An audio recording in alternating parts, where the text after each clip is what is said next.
আগুন পাই কোথায়? অন্ধকারে থাকতে থাকতে চোখ সয়ে গেছিল বলে আলোর কথা মাথায় আসেনি, কিন্তু রান্না করতে গেলে যে আগুনের দরকার হবে।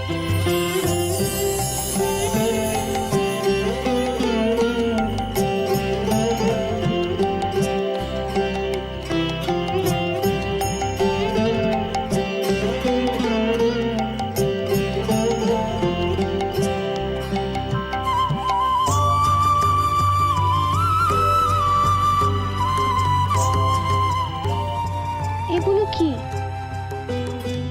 দেখো কল দিদি, এইগুলো গুরুদেব আমাদেরকে দিয়েছিলেন। এই দেখ,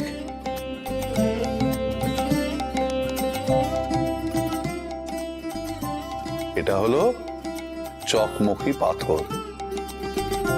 বলেছিলেন আমরা যখন সাধনার পথে যাব তখন আগুন যদি না পাই তাহলে এইগুলো দিয়ে জ্বালাতে। এই দিয়ে কি করে আগুন জ্বালাবি? দাঁড়াও, আমি দেখাচ্ছি।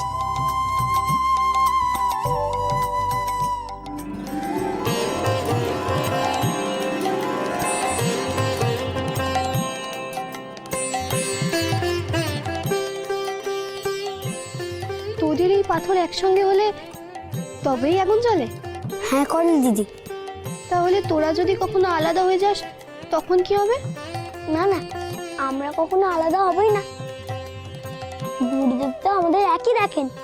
তোরা গুরুদেবকে খুব ভালোবাসিস, তাই না? আমরা যা শিখেছি, যা জেনেছি ছোটবেলা থেকে, তা সব তো গুরুদেবের কাছ থেকে। তা কি কি শিখেছিস? ওই তারাগুলো আকাশে দেখছো? গুরুদেব শিখিয়েছিলেন আকাশের তারা দেখে পথ চেনা যায়। তাই? কেমন করে? ওই দেখো না, ওইটা হচ্ছে ধ্রুব তারা। ওই তারাটা সব সময় উত্তর দিকে থাকে। তুমি যদি ওই তারাটা চিনে একটা দিক বুঝতে পারো তাহলেই তো তুমি 3 দিকে হদিশ পেয়ে যাবে, তাই না? মা, তাই তো। এমনটা তো আগে কখনো শুনিনি। আমিও আজ শিখলাম নতুন কিছু। আচ্ছা লোকনাথ, তোরা যে ধ্যান করিস সেই ধ্যানও কি গুরুদেব শিখিয়েছেন? না না, লোকনাথ তো নিজেই ধ্যান খেলতো।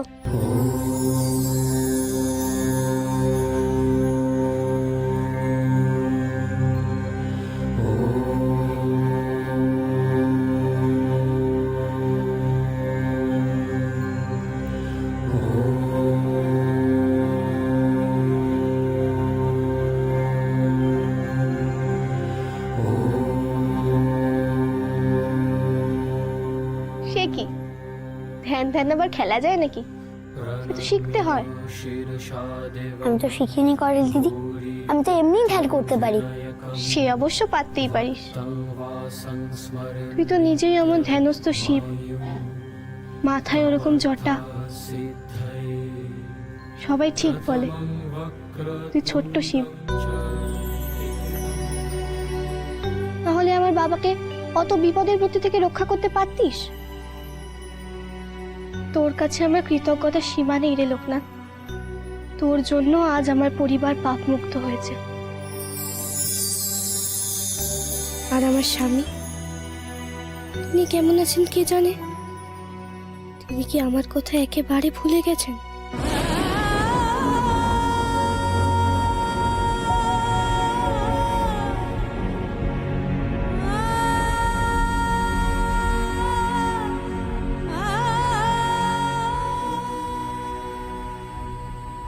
তুমি জানো বিয়ের মানে কি হয়? জানি না, কিন্তু আমি এইটুকু জানি যে আমাকে আমার বাবার পাপের প্রায়শ্চিত্ত করতে হবে আর একজন মানুষের প্রাণ বাঁচাতে হবে। উনি আমার জন্য আজ বিনা দোষে মৃত্যু পথযাত্রী। তাই আপনাকে আমার মাথা দিব্যি গিন্নিমা, আপনি এই বিয়েতে হ্যাঁ করে দিন। যদিদং হৃদয়ং তব তদস্তু হৃদয়ং মম। যদিদং হৃদয়ং তব তদস্তু হৃদয়ং মম।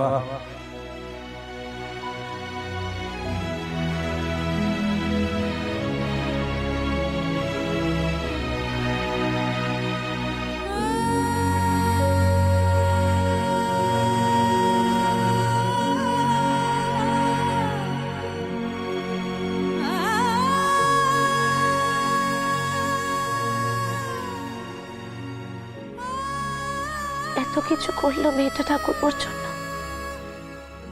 শুধু ঠাকুরপোর প্রাণ রক্ষাই তো নয়, আমাদের গোটা পরিবারকেও রক্ষা করেছে ও। তাহলে এখন আমি কি করে ওর জায়গায় অন্য কাউকে এবারের বউ করে আনি? না না, এ ঠিক হবে না। রাঘবের অন্য কোথাও বিয়ে দেওয়া মানে করালিকে অসম্মান করা।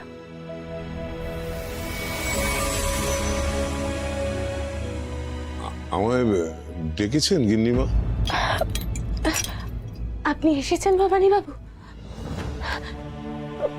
হ্যাঁ, আপনাকে একটু দেখেছিলাম। আসলে আমার স্বামীর এভাবে খালি হাতে ফিরে আসাটা আমি কিছুতেই মেনে নিতে পারছি না, বিশ্বাস করুন। কখন থেকে এসে মন্দিরে বসে আছে আর ক্ষণে ক্ষণে শুধু অস্থির হয়ে পড়ছে। ভবানী বাবু, আমি যদি নিজে করালির কাছে যাই, গিয়ে তাকে বোঝাই এখানে ফিরে আসার জন্য, রাঘব করালির কাছে ক্ষমা চাইবে, তারপরেও কি করালি আমাদেরকে ক্ষমা করবে না? আপনি ভুল করছেন গিন্নিমা। করালিমা আপনাদের অনেক আগেই ক্ষমা করে দিয়েছে। শুধু তাই নয়, আপনাদের বংশ রক্ষার জন্য জামাই বাবা জীবনকে আবার বিয়ে করার কথাও সে বলে গেছে আমাকে স্বপ্নে এসে। তাই আপনাদের আর বিলম্ব না করে আমার মনে হয় জামাই বাবা জীবনের অন্যত্র বিয়ের ব্যবস্থা করা উচিত। আর তাহলেই একমাত্র আমরা মনে শান্তি পাব। ছি ছি ভবানী বাবু, এ আপনি কি কথা বলছেন? আমরা যে আপনাদের চোখে বড় ছোট হয়ে গেল। আপনাদের মেয়ে আমাদের পরিবারের জন্য যা করেছে, তারপরেও ঠাকুরপো তাকে অস্বীকার করে বড় অন্যায় করেছে। ছি ছি ছি ছি, গিন্নিমা এসব কথা বলে আমাকে লজ্জা দেবেন না। গিন্নিমা, করালি মা আমার মা কালীর কোলে আশ্রয় পেয়েছে, এটাই তো আমার কত বড় ভাগ্য। আর জামাই বাবা জীবন যদি তার নতুন জীবনে সুখী হন, তাহলে সব দিক দিয়ে ভালো হয়। না ভবানী বাবু, আমার স্বামী সংসারের সমস্ত বাঁধন ত্যাগ করে মায়ের উপাসক হতে চান কালীঘাটে কি? তিনি তার সমস্ত পাপের প্রায়শ্চিত্ত করতে চান। আসলে আসলে লোকনাথ আসার পরে আমার স্বামী পাপ আর পুণ্যের পার্থক্যটা বুঝতে পেরেছে।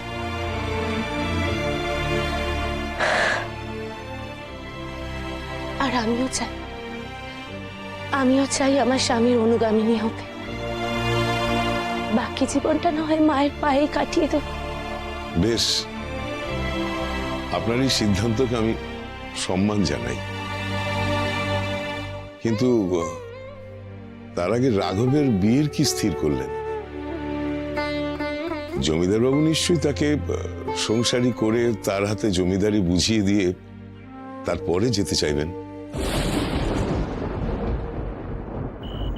আপনার প্রাণ বাঁচানোর প্রতিদান কোনোদিন চাইব না আমি যা করেছি আমার বাবার পাপ মুক্তির জন্য করেছি। ও কল দিদি, তুমি কি ভাবছো? এইদিকে তো রান্না হয়ে গেল।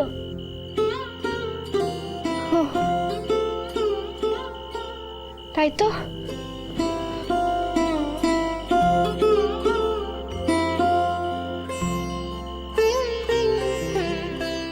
নে এই নে পাতাগুলো নে আর গরম গরম একটু খেয়ে নে।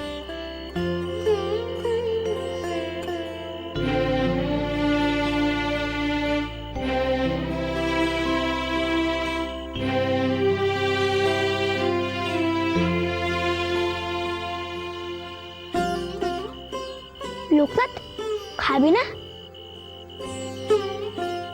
না রে বেনি, আমার ইচ্ছে নেই। ও কি কথা ভাই, সারাদিনে কিচ্ছুটি খাসনি? অমন উপোস করে থাকলে যে দুর্বল হয়ে পড়বি। মায়ের কাছে যাওয়ার আগেই শরীর খারাপ করলে কি চলে? আমার গুরুদেবের জন্য বড্ড মন কেমন করছে করলি দিদি। পাগল ছেলে, এতবার করে বোঝালাম গুরুদেব ঠিক ফিরে আসবেন, তাও বুঝলি না। আয়, তোকে খাইয়ে দিই একটু। ঠাকুরের প্রসাদ ভেবে দুটো মুখে দে তো, দেখবি মন শান্ত লাগবে।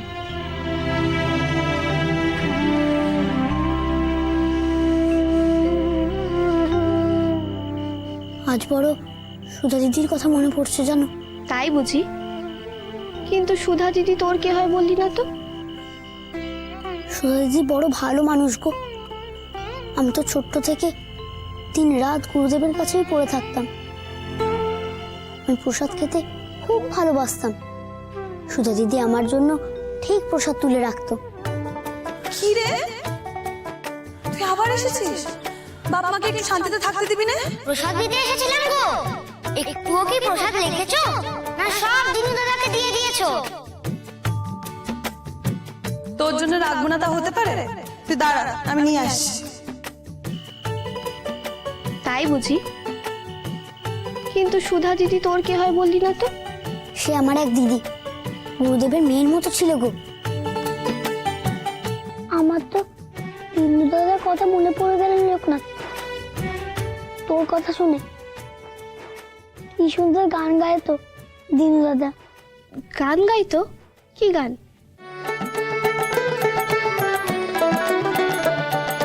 নিদ্রায় অলসঙ্গ, নিদ্রায় অলসঙ্গ, আখি ঢল ঢল, হেলিয়া ঢলিয়া পড়ে রায়ের কোলে। প্রভাতে গোবিন্দ নাম বল বদনে, জয় রাধে গোবিন্দ, জয় রাধে গোবিন্দ, জয় রাধে গোবিন্দ। সবই মায়ার বাঁধন রে। মায়া কাটলেও সেই বাঁধনের দাগ থেকেই যায়। বড় ভালো কথা বললে গোপাল দিদি। তবে কি গুরুদেব আমাদের সঙ্গে বাঁধন কেটেই চলে গেল?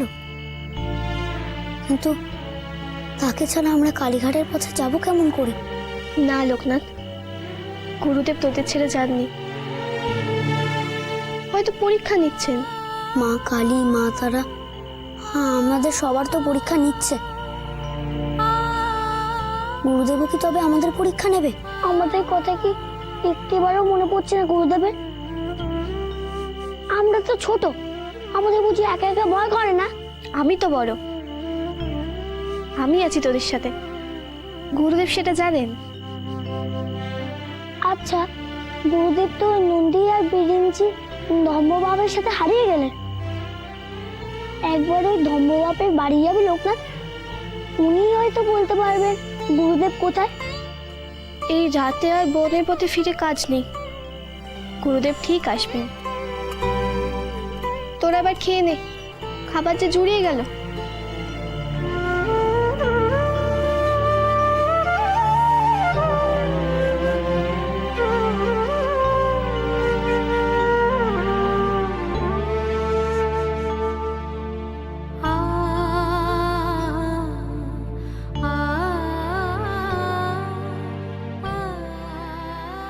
কি হলো ভাই, খাবার নামিয়ে রাখলি যে? মন বড় অস্থির করে দিদি।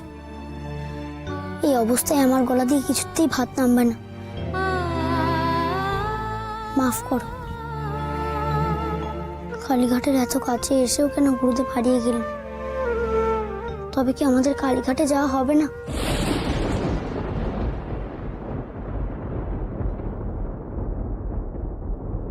কালীঘাট আপনারা নিশ্চয়ই যাবেন, কিন্তু তার আগে আপনাদের যা কর্তব্য তা নিশ্চয়ই সম্পাদন করে যাবেন বলে আমার মনে হয়।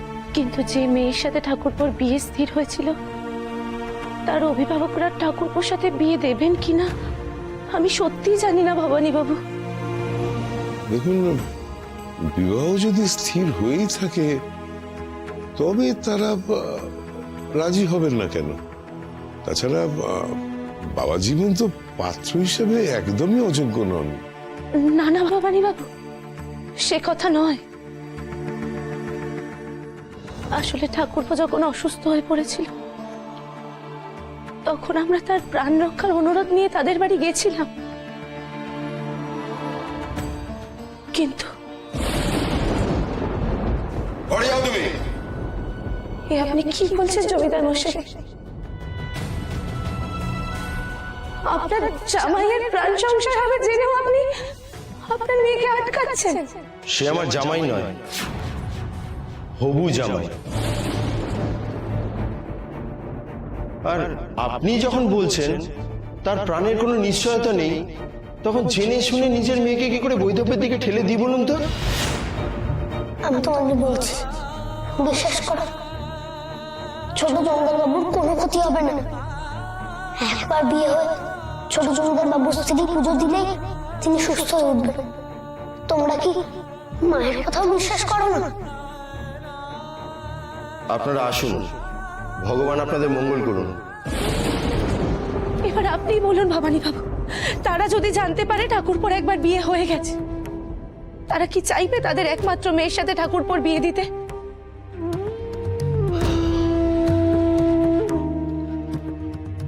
আমি যতটুকু বুঝেছি গিন্নিমা, আমাদের মেয়ে আর কোনোদিন সংসারী হবে না, কিন্তু তার জন্য জামাই বাবা জীবন কেন সারা জীবন সংসার ধর্ম পালন করবে? আপনি চিন্তা করুন না গিন্নিমা, আমি দায়িত্ব নিয়ে যাব তাদের কাছে। আমি হাত জোর করে তাদের কাছে অনুরোধ করব যেন তারা এই বিবাহ দেন। আমি আরো বলবো, তারা যেন জমিদার বাবুর ভাইকে ভুল না বোঝেন। আপনার কাছে আমরা চিরঋণী হয়ে থাকবো ভবানী বাবু। কিভাবে আপনাকে ধন্যবাদ দেব সে আমি জানি না, তবে আমি বেশ ভালো রকম বুঝতে পারছি যা হচ্ছে সব লোকনাথের আশীর্বাদে। ভগবানের কাছে প্রার্থনা করব সে যেন নিরাপদে মায়ের কাছে পৌঁছাতে পারে।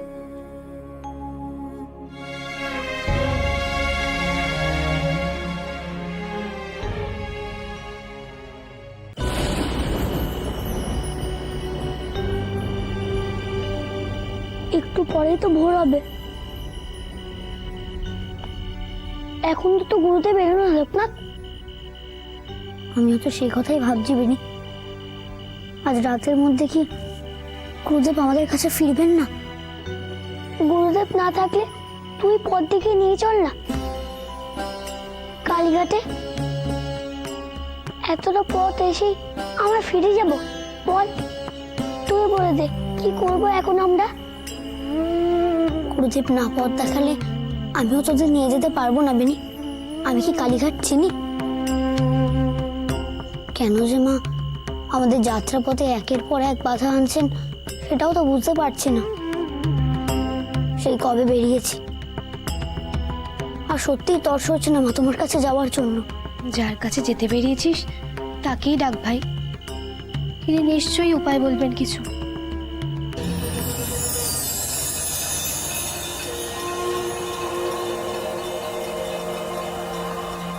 তোমরাই আমাকে বলে দাও,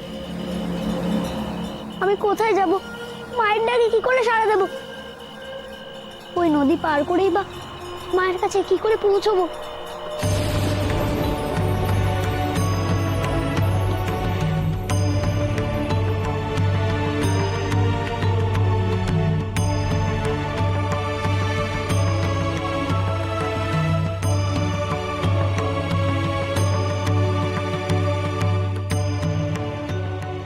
এটা কোন জায়গা মা? তোর নতুন বাসা কালীঘাট লোকনাথ। যুগ যুগ ধরে তোর জন্য অপেক্ষা করছে সবাই। তোর পথ তোকেই খুঁজে নিতে হবে। দেখবি পথ ঠিক তোর সামনে এসেই ধরা দেবে। লোকনাথ